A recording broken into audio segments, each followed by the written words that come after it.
Борислав Божидаров. Нали? Да, Борислав Божидаров е. Полина Христова. Полина, приятно ме, здравей. Много ми е приятно и на мен. Ти си представител на Супер Хостинг БГ. Да, аз съм представител от маркетинг екипа на Super Hosting BG, най-голямата хостинг компания за българския пазар. Супер. И кажи ми каква е дейността ви, с какво се занимавате? Предполагам, че... Предлагаме хостинг, регистрация на домейни Знаех си! и смея да кажа, че основният ни продукт е най-доброто обслужване, което може да предложим за продуктите, които предлагам. Кай, със сигурност няма да кажеш нещо лошо. Кажи ми... Той ни се хареса. Той всяко ястие се харесва. Сигурно пък всяко ястие му е хубаво. Имате ли много клиенти? Имаме много клиенти. Искате ли нови да привлечете? С какво бихте ги привлекли? Какво бихте им предоставили? Разбира се, че искаме нови клиенти. За да ги привлечем, обаче те трябва да са грамотни на нивото, където да използват нашите услуги и съответно да правят бизнес в България. Още повече да разбират дигиталния аспект на бизнеса.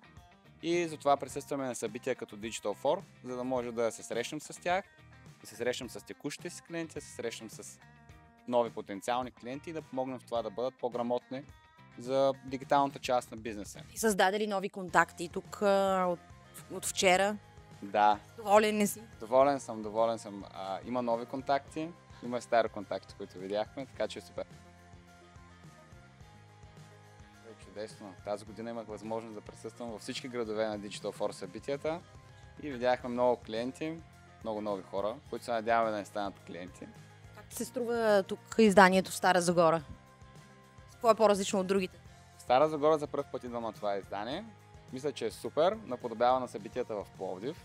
Може би така хората са с стартова точка от знания, които им трябват за дигиталната част на бизнеса им. Има и хора, с които успях да по някакъв начин да направя контакт, който да ги вдъхнови да почнат да четат нещо друго, но и те мен също. Супер! От гуртата най-вече, които са с лекциите, успяха да ми помогнат с това да съм по-добър в някои от нещата, които правя и да ги прилагам за нашата компания, например.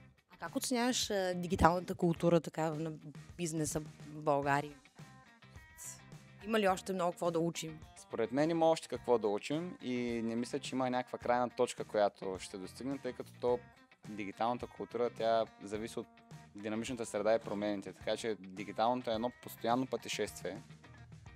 Сигурно, съгласна съм.